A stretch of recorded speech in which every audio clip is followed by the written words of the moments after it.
Hey guys, JGames22 here. Wanted to go over a couple things with you. If you're anything like me and you found this video because you have a Xbox, mine specifically is the launch edition, the 1540, I believe is the model number. But if you've got an Xbox One that will not connect to a controller, I picked up Xbox recently from a guy that was trying to trade it in, and the game store wouldn't take it because it didn't have a controller, and furthermore, he didn't have his ID. I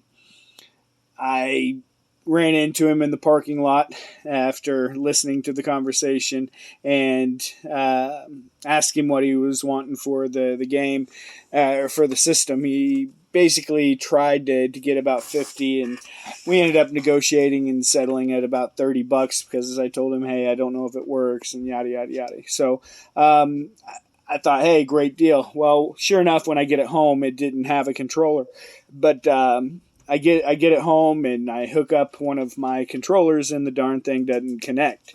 Could not figure it out. I tried everything.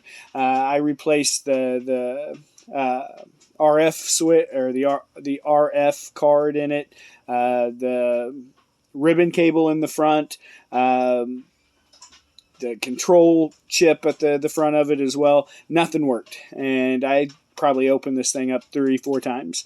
Went ahead and started chatting with some people on my games Facebook page, and somebody said, hey, have you tried this? And I didn't see anything online about it, didn't see anything on YouTube, so that's why I'm making this video.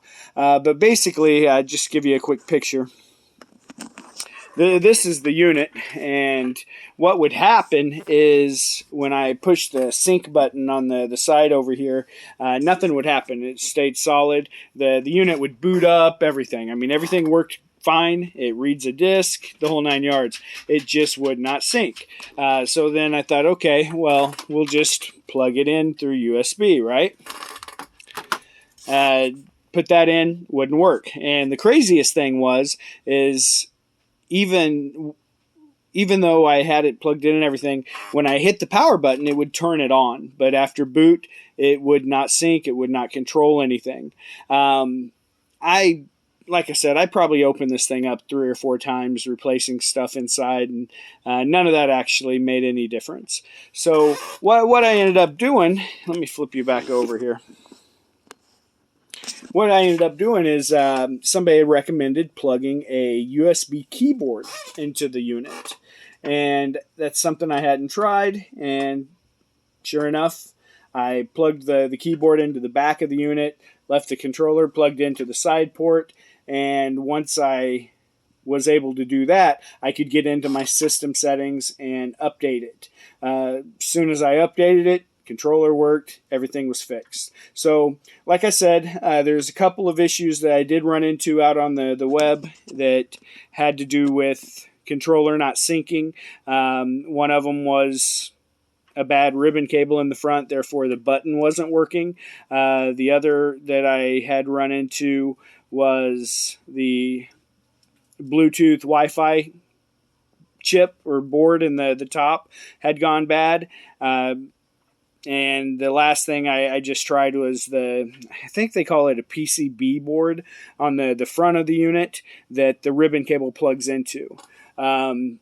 So I bought the unit for $30, spent $10 on the RF board that I didn't need, and then another $14 on the PCB board on the front, and $4.66 on the ribbon cable. So I'm still in this for under $50, but all it was is it needed to update, and in order to update, I had to plug in a standard USB computer keyboard, and I was able to navigate with the up-down directional, and the A button coincides with the A button on the remote. So sure enough, as soon as it updated, we're good to go. And again, if you run into this problem, it's probably the same on the S, but this is something you should try, and it worked out perfect. So I've got me an Xbox One for about $50, and everything works great.